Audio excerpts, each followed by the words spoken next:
Hello everyone, আমরা ঘুরতে গেছিলাম 2024 সালে, কিন্তু ভিডিওটা পোস্ট করতে করতে আমার একটা বছর লেগে গেল। কারণ এত কাজ করি তো এই জন্য আমার ভিডিও এডিট করার কথা মনেই থাকে না। যাই হোক, তোমাদের সাথে আমি ওড়িশার শিমলিপালে ঘুরতে গেছিলাম। সেটার কিন্তু জগন্নাথ মন্দিরের প্রথম দিনের ভিডিওটা আমি পোস্ট করেছিলাম। এটা কিন্তু আমাদের পরের দিনের ভিডিও। সকালবেলায় খুব সকালে উঠে গেছিলাম। ভিডিওটা আমি শেষ করেছিলাম যে খুব সকাল সকাল উঠতে হবে বলে। ভিডিওটা কিন্তু এখনও পোস্ট হয়নি। এটা আমাদের নেক্সট জঙ্গল সাফারির দিন। তো শিমলিপাল ফরেস্ট সাফারি অনেক সকাল এখানে কিন্তু চলে আসতে হয়। হোটেল থেকে আমরা আগের দিনই গাড়িটা বুক করে নিয়েছিলাম, কারণ আমরা যে নিজে পার্সোনাল কার নিয়ে এসেছিলাম সেটা নিয়ে জঙ্গল সাফারি এতটা উপরে ওঠাটা সম্ভব হবে না বলে এখান থেকে আমরা একটা নতুন গাড়ি নিয়েছিলাম। তো সেখানে বুক করার পরে ওটা খুব সকাল সকাল চলে এসেছিলো, প্রায় 6:30। যেহেতু জঙ্গল সাফারি একটু ভোর ভোর দিকেই সবাই যায়, সেই মতো আমরাও সকাল সকাল উঠে রেডি হয়ে চলে এসেছিলাম এখানে। আর এখানে এসে কিন্তু প্রচণ্ড গাড়ির লাইন পড়ে। আর এদিকে কিন্তু এখানে ব্রেকফাস্ট বলেছিলাম, তো আমাদের কমপ্লিমেন্টারি ব্রেকফাস্ট ছিল হোটেলেই। যেহেতু আমরা অনেক সকালে এখানে আসবো তাই আমরা পার্সেল করে নিয়েছিলাম ব্রেকফাস্টটা। আর এখানে এসে ঘুগনি মুড়ি দেখে কিন্তু লোভ সামলাতে পারিনি আমরা সবাই, তাই ঘুগনি মুড়ি আমরা খেয়ে নিয়েছি সকাল সকাল। এদিকে আমাদের চেকিং হয়ে যাওয়ার পরে এক এক করে গাড়ি ছাড়তে স্টার্ট করেছে। আর আমরা জঙ্গলের মধ্যে প্রবেশ করব। এই জঙ্গলটা কিন্তু ভীষণই বড়, প্রায় 2750 কিলোমিটার মানে এই এলাকা বিস্তৃত। টাইগার রিজার্ভ এটা। তো এখানে প্রচুর টাইগার থাকে শুনেছিলাম, বাট আমরা যে টাইমে এসেছিলাম সেই টাইমে কিন্তু টাইগার পালিয়ে গেছে পুরুলিয়াতে। ওদিকে বাড়ি ফিরে শুনলাম খবরে দিচ্ছে যে শিমলিপালে আবার বাঘ ফিরে গেছে। এনিওয়ে, নো প্রবলেম, বাঘ দেখতে পাইনি বলে কোনো অসুবিধা নেই। কিন্তু আমাদের জঙ্গল সাফারিটা খুবই ভালো হয়েছে। যেহেতু এতটা এলাকা জুড়ে না এই সাফারি করতে হয়, তো সারাদিনের ব্যাপার এখানে। সেই সকালবেলায় আমরা প্রায় 8টা নাগাদ এখানে ঢুকেছি, আর এদিকে রুমে পৌঁছাতে আমাদের 8টা বেজে গেছে। তো কিছু কিছু জায়গায় আমরা থেমেছিলাম, কারণ অনেক গাড়ি, প্রায় 150-200টা গাড়ি এর ভেতরে। তো সাইড করে করে সবাই থেমে কিছু না কিছু ছবি টবি তোলা হচ্ছে, কারণ লাল মাটি, চারিদিকে পাহাড় পর্বত, তো এটা দেখতে ভীষণই ভালো লাগছে। ওদিকে আমরা একটু অনেকক্ষণ প্রায় 10টা নাগাদ আমরা ব্রেকফাস্ট করবো, যেটা আমাদের হোটেল থেকে দিয়ে দিয়েছিল পার্সেল করে। তো ওখানে আর কি ব্রেকফাস্ট করার জন্য নেমেছি।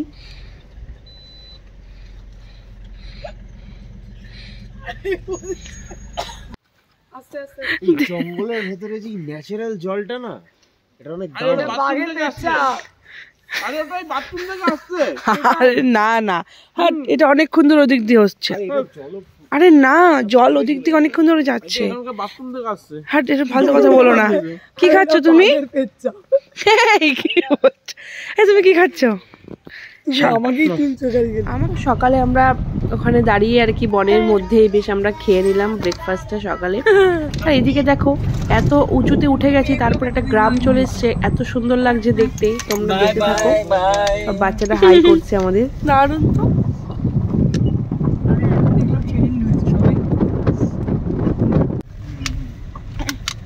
কষ্ট জানোয়ার নেই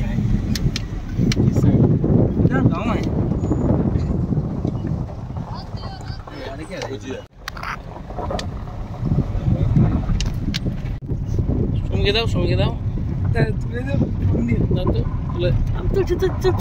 দূর থেকে তুলে আমাকে দাও কি বিক্রি করছে?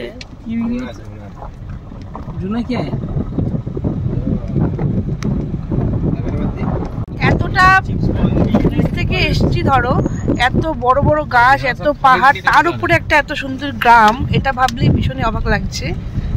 এখানে চাষাবাদ করছে, এখানে এদের সমস্ত পশু, গরু বাছুর সবকিছু এখানেই পুষছে। তার উপরে দুর্দান্ত লাগছে দেখতে। চারদিকটা সম্পূর্ণ একটা আলাদা জগতে চলে আসলাম। মনে হচ্ছে যে মনে হয়নি যে এত নিচ থেকে চলে আসলাম এরকম উপরে। দারুণ। আর নিচে এটা পুরো দেখো সমাধি করা আছে, সমতল ভূমি মনে হচ্ছে, মনেই হচ্ছে না যে পাহাড়ের উপরে আছি আমরা এখন। সেটাই, এখানেই ওদের চাষাবাদ করছে, এখানে ওদের সমস্ত পশু পাখি সব আছে। কিছু বলো। আমি তো অবাক হয়ে গেলাম। স্টপ লেখা আছে, আমরা স্টপ হবো না, আমরা চলে যাবো এখান থেকে। চলো, ওয়াটারফলস, তাই না? দেখি বনের জঙ্গলের মধ্যে তো সকাল থেকে যেই যাচ্ছি, তারপরে তো কিছু ব্রেকফাস্ট করা হলো, এখন যাচ্ছি ওয়াটারফল। চলো। কি বাবা, কোথায় ঢুকে যাচ্ছে জঙ্গল জঙ্গল। এক্সাইটেড ছিল, সারাটা রাস্তা পাগল করে দিয়েছে যে বাঘ দেখবো করে। তো যাই হোক, বাঘের দেখা মেলেনি। এখন একটা ভালো ভিউ পয়েন্ট পেয়েছে, তো খুব এক্সাইটেড দেখার জন্য, খুব লাফাচ্ছে এখন ভিউ পয়েন্ট পেয়েছে বলে। তো চলো দেখা যাক কেমন ভালো ভিউ পয়েন্ট। Let's go. সত্যি খুব সুন্দর ভিউ পয়েন্টটা। ওয়াও, এতক্ষণ পরে কিন্তু এত দূরে আসার সার্থকতা হলো, তাই না বলো? চলো তোমার সঙ্গে শেয়ার করি। বেশি বেশি দূর যাওয়া যাবে না, বেশি দূরে যাও না, বেশি দূরে যাও। এই তো হয়েছে।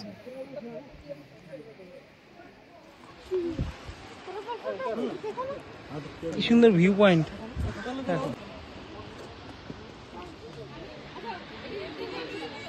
জায়গাটা এসে ফিল করে, দেখো শব্দটা শোনো, দেখো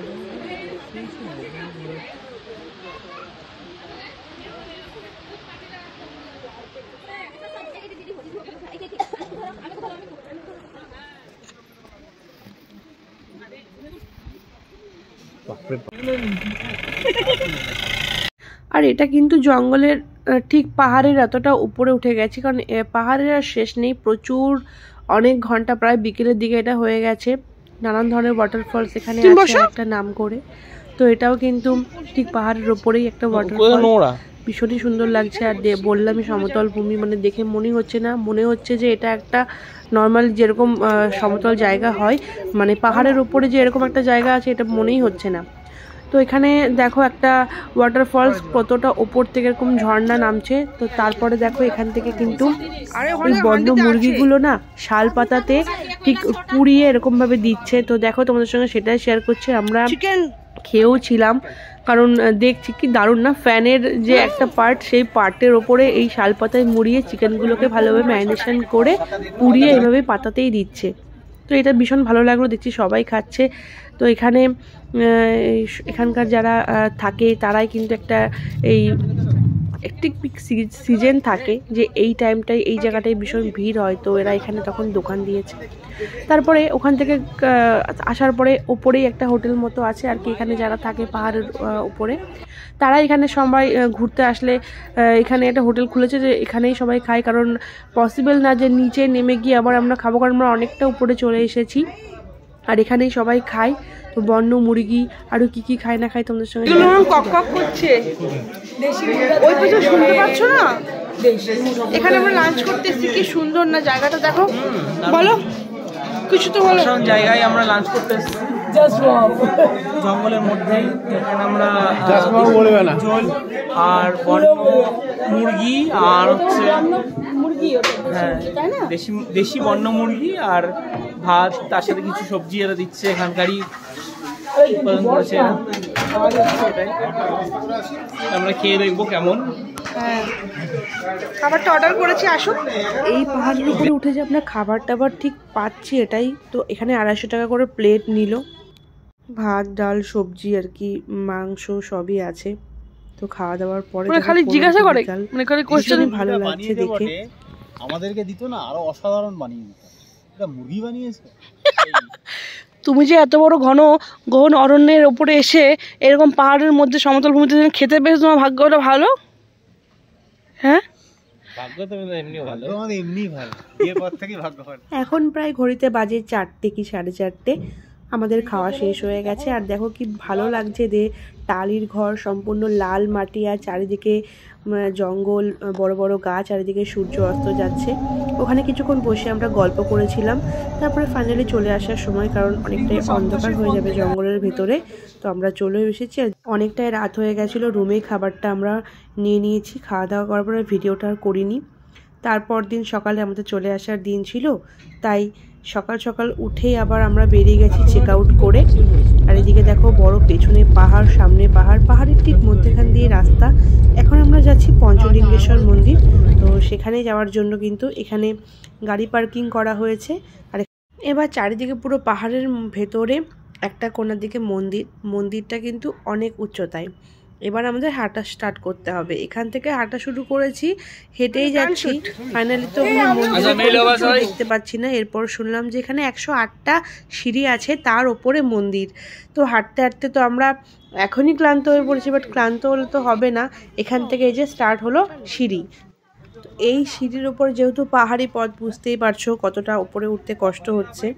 তো এখান থেকে 5 টাকা করে প্রত্যেকজনের চটি রাখার জন্য এখানে আর কি নাকি রাখতে হবে, চটি জুতো রাখা যায় উপরে। তো ভেবেছিলাম হয়তো উপরে গিয়ে কোথাও না কোথাও জায়গা রয়েছে রাখতে পারবো।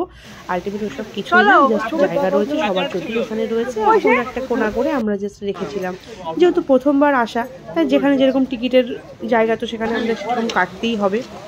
তো টিকিট কেটে আমরা উপরে ওঠা স্টার্ট করেছি। উঠেই যাচ্ছি সিঁড়ির পর সিঁড়ি। তোমরা দেখে বুঝতেই পারছো সাইডে সব লোকজন বসে আছে, কারণ এত উপরে উঠে একটু বয়স্ক যারা হয়ে গেছে না, তাদের উপরে উঠতে একটু প্রবলেমই হবে। আমরাই তাই হাঁপিয়ে যাচ্ছিলাম। তো আমরা একটু ওয়েট করে করে বসে তারপর আমরা উপরে যাচ্ছিলাম। ফাইনালি আমরা মন্দিরের ওপরে প্রবেশ করেছি। কত বড় লাইন তোমরা দেখতেই পাচ্ছ। এই মন্দিরে পুজো দিতে হলে অনেক ভোরে আসতে হয়। আর এখানে এসে শুনলাম যে এখানে যদি পুজো দিতে হয় ভোর 4টে-5টার মধ্যে যদি এখানে এসে লাইন দেওয়া যায় তাহলে নাকি পুজোটা দেওয়া যায়। তো আমরা যেহেতু আজকে বাড়ি ফিরবো, আর আমরা পুজো দেওয়ার মতো সেরকম ধোয়া জামাকাপড় সেভাবে তো আমরা আসিনি, আমরা শুধু মন্দির দর্শন করতেই এসেছি। তাই আমরা উপরেই গেছিলাম, উপরে মন্দিরের উপরে দর্শন করলাম। আর এখানে একটা ব্যাপার আছে যে পঞ্চলিঙ্গ যেটা রয়েছে সেখানেই কিন্তু যে ঝর্ণার জলটা পড়ে, ঠিক পঞ্চলিঙ্গের উপরেই এখানে পড়ে। যারা পুজো দেয় তারা এখানে পুজো দিয়ে সেই ঝর্ণার জল মাথায় পড়ে, এইভাবেই কিন্তু পুজোটা সম্পন্ন করে। তো আমরা উপরে ঘোরাঘুরি করে এখন নিচে নেমে এসেছি আবারও। এখানে একটা উড়িয়া হোটেল ছিল, সেখানে আমরা এখানে খাওয়া দাওয়া করে আমরা এবার বাড়ি আসার জন্য রওনা দিয়ে দিয়েছি। ফাইনালি আমরা কলকাতায় পৌঁছে গেছি। তোমরা তো ক্রিসমাসের সেই সাজানো নিউ ইয়ার অবধি থাকবে, দেখে বুঝতেই পারছো। তো এই ভিডিওটা আপাতত এইটুকুই। সবাই ভালো থাকবে, টাটা।